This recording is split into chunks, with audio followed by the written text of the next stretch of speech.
Is this the best gold farm in Minecraft? No. Is it the most efficient? No. Is it the simplest? No. Then why does it exist? I wanted to challenge myself, and I have a challenge for you. Here's the thing, these days lots of farms are pretty easy to create with minimal effort and good output. I see the same farms being used over and over. I have a single player series called Beyond Logic, and I like to design farms that are a bit different. This gold farm is one I'm planning to build in that series in survival. Before we get into the details, let's check out some existing gold farm designs that I want to avoid.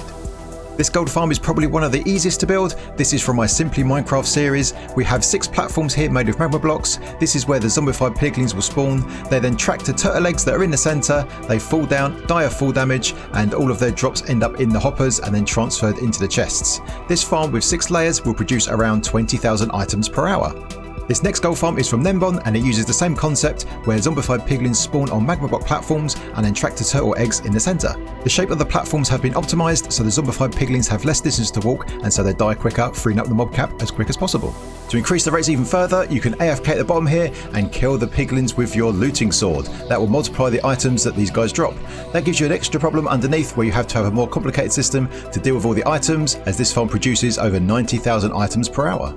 And lastly, this farm by Glotz uses portals on the nether side with an AFK player above. The piglins spawn inside the portal blocks themselves and gets transported to the overworld for processing. All of the zombified piglins come through a single portal with a second player underneath to kill them with looting. The combination of portals teleporting the zombified piglins away instantaneously and the looting effect means that this farm can produce over 500,000 items per hour. And of course there are other concepts you can go with, like the classic donut style farm or the overworld portal farm. But what's wrong with all these farms? Well, nothing really, they're all pretty good. And in fact, I'd argue that for most players, my Simply Minecraft version is more than enough gold for most players. If you want a bit more than that, then I'd definitely recommend the Nembon one, because that is super simple to build and you can do it on the nether roof and it's super simple. So what's the problem here? Why have I designed this brand new gold farm? Well, because I find those farms pretty boring. There's nothing challenging in creating a few spawning platforms, adding some turtle eggs and watching the gold roll in. The cuboid of portals is a bit overdone in my opinion. We can use the same thing not only for gold but for ghast, magma cubes and also slimes, and I want to do something a bit different. So when I sat down to design a new farm for the Beyond Logic series, I thought I'd give myself a couple of rules, a few constraints to make this farm a bit more interesting. And so there are 4 simple constraints. No turtle eggs, no portals, a pretty good output similar to Nembon's design, and of course only 1 player required. This of course gives us some challenges to overcome. To keep the rates high, we need to do a couple of things. First of all, we need to have the shortest lifespan we can for the zombified piglins so they die super quick and free up the mob cap for more to spawn. I also want to design it so it can be placed as low as possible in the world. And of course then we need to deal with all the items this farm produces. As we fly around this farm, you'll notice it's inside a nether perimeter with the bedrock above and below removed. And yes, I'm planning to do this in survival in my Beyond Logic series, so why not subscribe and check out the progress as we go. What we're going to do now is explain how this farm works, and I'll show you how to build all the different components that make this farm possible. Because this farm is modular, you can make it as big or as small as you like. Make sure you stick around to the end of the video where I'll give you a full tour of all the bits and pieces of this farm and show you it working. But first, let's turn this farm off, and now nothing's spawning. Before we start building, you're going to need enough space. The version I'm building here is 102 blocks deep, 87 blocks wide and 28 blocks high, but you can make this bigger or smaller if you like. You need to build this farm in the nether wastes, so do some exploring and find this biome before you start building the farm. You can build this farm inside the nether waste as I am, or if you prefer, you can build it on top of the roof itself. Now, height is important, let me explain why. You may have heard that mob spawning is faster lower down in the world, and that is true, so let me explain why that is. So when the game wants to spawn a mob, it first of all picks a random X and Z coordinate, and then it looks to see what is the highest block in that column. So let's say it picks this block right here, this X and Z coordinate, and then it looks above to see what is the highest block. Now in this case, this is the highest block and this is at Y level 0. So when it tries to pick a block to spawn a mob on, it picks a random block in this column up to the highest block. So in this case, there's only 1 block, it's at Y level 0, and so there's a 100% chance that this block is the block selected to spawn a mob. If we look at this block here, the highest block here is at Y level 1, and so when it picks a block to spawn on, it picks a random block in this column up to the highest block, and so here you can see there's 2 blocks to choose from, so there's a 50-50 chance which block is selected. Likewise here at Y level 2 is the highest block, so here we have a 33% chance of any of these blocks being selected. So you can see as we get higher and higher in the world, there's a lower and lower chance that a block is selected. If we have an example here where we have a block that the highest block is at Y level 9, then we have any block in this column has a 10% chance of being selected to spawn a mob. So here, what we're trying to do is trying to have the mob farm as low down in the world as we can to maximize the percentage chance that a block is selected to spawn the mobs. Over at the farm, you can see that this is made up of lots of channels. Each of these channels are exactly the same. So what I want to do now is show you how to build up one of these channels, and then all you need to do is duplicate it across for each of the channels you need. First of all, you need a row of hoppers. I have 67 of those in each of the channels over there in the main farm. Just got a few here for demonstration purposes. But what happens here is this is where the zombified piglins land. They land on top of the hoppers, dropping all of their items into the hoppers. We have this glass around the outside. That's to make sure that all the items stay on top of the hoppers and get sucked up and we don't lose anything that way. All the items then end up in this item elevator that goes up here, up into these hoppers, and then across into this hopper right here. Now down here we have this an observer clock where two observers face each other. That powers the item elevator through these observers as well. And then when it comes through here, we then have an optional item filter at the back here. This is set up to filter out the rotten flesh because I don't want those. I want to get rid of all of that rotten flesh. So rotten flesh comes down through this hopper into this dropper right here. And this is also powered by the same observer clock that powers the elevator. So let's pop a couple of items into here just to simulate, and you can see here that the zombified flesh comes out of here, and because I'm building this low down in the world, that's going to go into the void and get deleted. Now if you build this farm up in the nether roof, then you can add some lava here if you like to delete that, but this is totally optional. You could just have all of the items coming through to this hopper right here, and you can see we're left with the gold. So what do we do with it next? Next, we add a shulker loader onto the side, and this design is not by me. This is by a YouTuber called Hex Regulus. There'll be a link in the description, of course, if you want to follow the full tutorial. But it's pretty cool and nice and compact. It's only 2 blocks wide, and let's see how this works. So the hopper here that has all the items in then goes into a shulker here, which is sitting on some soul sand with a hopper underneath it to collect all of the boxes once they're full up. And then next to it, you can see just how this farm is built up. We've got a comparator to work out whether the box needs breaking. We've got an observer on top, bit of redstone, quite straightforward. And so over here we have a dispenser, and this has some empty shulkers in it. Next to this we have some hoppers. This is how we get more shulkers into the loader, and of course once it gets broken, the shulker gets put through the soul sand into these hoppers right here. Now we need to chain all of these together, so there's conveniently a nice hole here. This is where you put your hoppers to come through, so we just need to add some hoppers this way, and then that's where all of the shulker boxes will come, and they go all the way this way. And of course as you add these lanes next to each other, you can add these hoppers through the holes here to link them all together. Next, we place composters on top of all of the open hoppers down here and also along here. We also add some glass on the front here. This is to keep the shulker in place when it gets broken, to make sure it goes into the soul sand and into the hoppers. And we add some more glass over here. This is going to be for the rail line to refill the shulkers. The reason for adding the composters is to reduce a little bit of lag from these open hoppers. So the next circuit to add is this green one over here. This is the on and off switch for this part of the farm. And how that's going to work is we're going to retract this observer, which is part of the observer clock, using this sticky piston here. So this just needs to get powered. Now, if you build this on top of the nether roof, you can just add a line of redstone here and all is good. But because this is built at Y level 0, we've got no blocks underneath to put the redstone on. And yeah, we need to make sure that the redstone doesn't conflict with anything else over here, especially the item filter over here. So what I've done for this part of the farm is we trigger the on and off switch with this trapdoor here.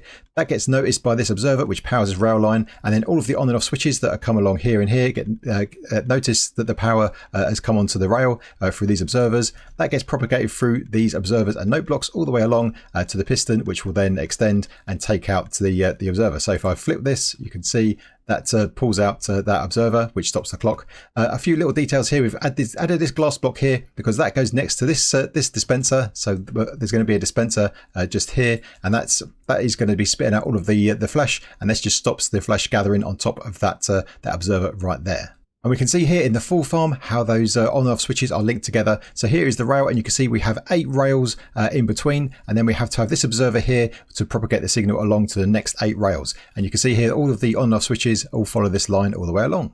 Next, add some powered rails on top of these blocks over here. That's for the shulker reloading system. And now this is a complete module. And so over here on this farm, on the full farm, I've got 27 of these in a row. So you could build less than that if you want. I wouldn't build any more than that, but 27 is what I've got over there for reasons I'll explain in a minute. And as I said, the hoppers over here, again, that's the number of hoppers you have here is optional as well. So I've got 67 in this farm. You can have just as many or a bit less if you like. Obviously, depending on how many of those you have will affect your rates, but if you build one of these modules the same that I have, each one of these modules will be able to process around 3,000 items per hour. And so in my testing, this farm will produce around 83,000 items per hour, so it's not quite as many as the NemBomb design, but certainly in the same ballpark, and I think that ticks off one of our goals. Now that we know how to build one channel and you've duplicated that across 27 times, it's now time to add the shulker reloading system. So we've already added the rails on top, but what we need to do now is we need to send over this minecart chest, and this has got all of the empty shulker boxes ready for reloading. Now there's 27 slots in one of those, and that's why we have 27 lanes. So when this minecart goes across, it can deposit one empty shulker in each of the lanes all the way to the very end, and then come back. So it's an equal distribution across all of the lanes. Now, how do we trigger this off? Well, all of those lanes fill up their boxes at roughly the same rate, so we just need to detect when one box has been broken, then we can send the minecart along, and we do that by this little circuit here. So on the very last of your lanes, just add this repeater here, because this block gets powered as part of the Shulker Loader, and then we just propagate the signal up here, powers this block behind this target block. There's a powered rail underneath here, and of course that then sends the minecart along. It'll go across, add in one empty shulker to each of these hoppers until it gets to the very end. When it gets to the last one, just have to have a solid block, and then that powers it back and sends it back for refilling. And as you can see in the main farm, all we need to do is add some redstone blocks every 14 rails. That means that all the rails are powered up to the very end. The next thing to add is the storage for our output. So all we need to do here on the very last channel is add some further hoppers to the output. This is where all of the filled shulker boxes come along this line, and then add a bunch of hoppers underneath that go into a bunch of double chests. So here I've got 8 double chests. This is enough storage for around 20 hours of AFKing. So that's for all of the chests and the hoppers behind to store all the boxes. So that should be plenty. And then I've just added this platform here so we can stand on here with some stairs here so we can get access to the bottom chests as well. Now obviously if you want to have some more storage for longer AFK sessions, you can extend this out a bit more. Next, let's add our on and off switch. So above our storage system, just added a lever here with some redstone that goes all the way down here to the trapdoor. So that will power that, as we've seen before. So to demonstrate, if we look down here, we can see our farm is currently off with the observer sticking out. If I power this, that pushes it back in. So that means our observer is on and blinking. And if we turn it off again, it turns the whole farm off. The last thing to add on the lower level is a convenient way to get empty shulker boxes back into the minecart up there. Obviously, if we're down here doing our crafting, we're going to be emptying out our boxes, and then we need a convenient way to get them back into the minecart at the top. So all we do here is we've added this chest that goes into this item elevator. This is not by design. This is by Mazuma Games. So Kaz on the Mazuma Games channel has got a really good series on item elevators. There'll be a link in the description. But basically, we have this item elevator that takes the empty shulker box up here, and then we have this storage chests here to act as a buffer, and then a simple hopper that goes into the minecart here, ready for reloading all the shulkers.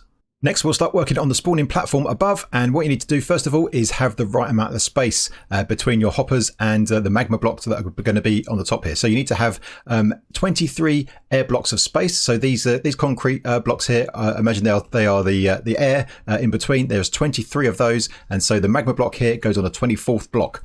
And then this is the module for doing the spawning. So basically the zombified piglins will spawn on the magma block.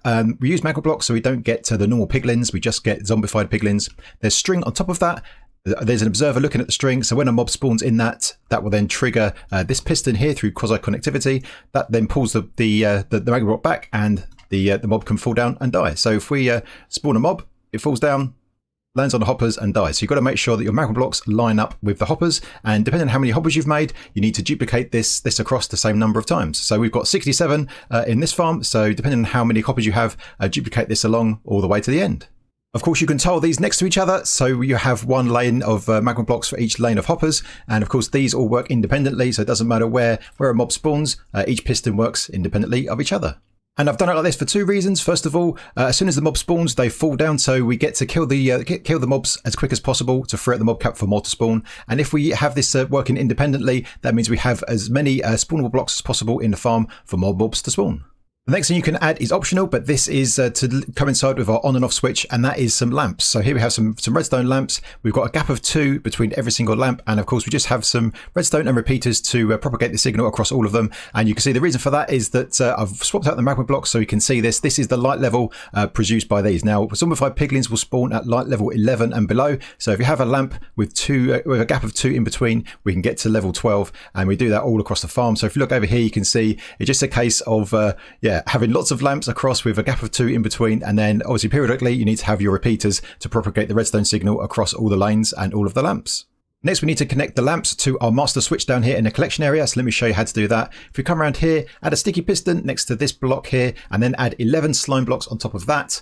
On top of that, add a redstone block, a gap, and then another sticky piston, and then add another 1, 2, 3, 4, 5, 6, 7 slime blocks on top of that. Then we have another redstone block, and then this you can see will then connect over here to the redstone over here. So our master on-off switch will not only stop the clocks in a collection area down there, but it will also turn off the lamps up here too.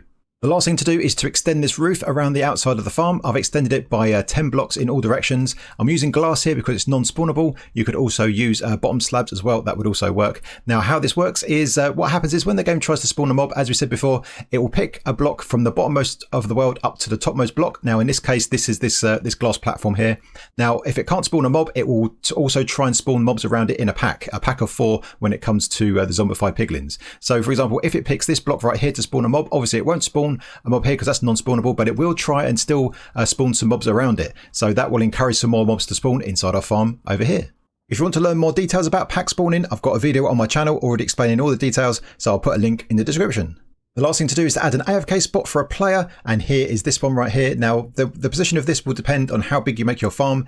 The rules though are make sure this is up at least 24 blocks above your farm, so that will make sure that mobs will spawn, and also make sure it's inside a radius of 128 blocks from the player. And I can show you that radius by pressing my little hotkey. This is a mod called Mini HUD it showed us our light levels earlier, and it shows this spawning sphere. This is a radius of 128 blocks from this AFK spot, and you can see our farm is nicely inside this sphere, which is all cool. But just make sure there are no other spawnable blocks inside this sphere. So if you build it on top of the nether roof, make sure your AFK spot is as high as possible, but make sure the farm is still inside that sphere. That will probably mean there are some spawnable spaces underneath the bedrock, so you'll need to either remove those blocks or spawn proof them in some way. And that's all there is to it. So let's turn this farm on and give it a closer look. So first of all, let's look at the spawning platform. Here you can see the zombified piglins. They spawn on the magma blocks, and as soon as they do, they drop to their death. So there's no time for them to walk to a central place to fall down. They just drop down immediately, which frees up the mob cap super quick for more mobs to spawn. And here we can see the spawning platform from below, and the pistons removing the magma blocks, allowing the zombified piglins to fall down, land on the hoppers, and of course the hoppers will then collect their drops. Now sometimes you will see some mobs down here, so here we have some chicken jockeys. That's okay, you won't get too many of those, but they will despawn in time, so that's not a big problem. Sometimes you will get the odd zombie pigman standing on the glass. That's because I think they start pathfinding maybe as soon as they spawn, and so they just clip onto the glass. Again, you don't get too many of those, maybe 1 or 2 now and again, but again, they will despawn over time. As we've seen already, the drops will come through these hoppers all the way down into our item elevator, across here, and then into the sorting system down here. And as you can see underneath, we have all of the flesh falling down into the void because we don't want to collect all of that. The rest of the drops then end up into our shulker box loaders, so we can take a look inside one of these. There we go, that is filling up with gold. Once that fills up, of course, it will then break and come into the system underneath, and then we need to have a look at our shulker refilling system over here. And so we just need to wait for our last lane to break a shulker box, and there it goes, and that signals for the minecart to go along. And of course, as it goes across the rails, it will deposit 1 empty shulker box in each of the channels, and then it'll come to the very end, hit the block, and then bounce back, ready for refilling with more shulker boxes. Whenever a shulker box gets broken, all of the shulker boxes will come along this hopper line, as we've seen already, and then into our storage system. So here you have all of your gold nuggets without any of the rotten flesh in shulker boxes, ready for crafting or whatever you need to do. So is this the best gold farm in Minecraft? No, far from it in fact, it's not at all. But I had a lot of fun designing it, and I'm going to have a lot of fun trying to build it in survival in my series Beyond Logic. And I'd argue that is much more important. Having fun is more important than trying to squeeze out the most efficient farm possible. I think having fun is much more important. So here's my challenge to you. As I said earlier, I have a challenge for you, and that is when it comes to building a farm, maybe try not to build the bog standard farm, maybe try and put your own twist on it. If you find it difficult to do that, maybe give yourself some self-imposed rules to stop you using the obvious way to do things, and try and think a little bit different. And I think that is a much more fun and much more enjoyable way to play the game. If you want to build this farm for yourself, there'll be a link to a Lightmatic in the description, so you can download that, and yeah, give it a whirl, and good luck if you try and build this yourself in survival. I'd like to see how it turns out. If you have any suggestions of how to improve this farm, then please stick a comment down below. I'll be reading all of those, and then hopefully we can make some improvements before I build this for real in survival. That'll be interesting to see what kind of tweaks we can come up with. Anyway, I hope you enjoyed the video, and if you did, please hit the like button, and until next time, I will see you later.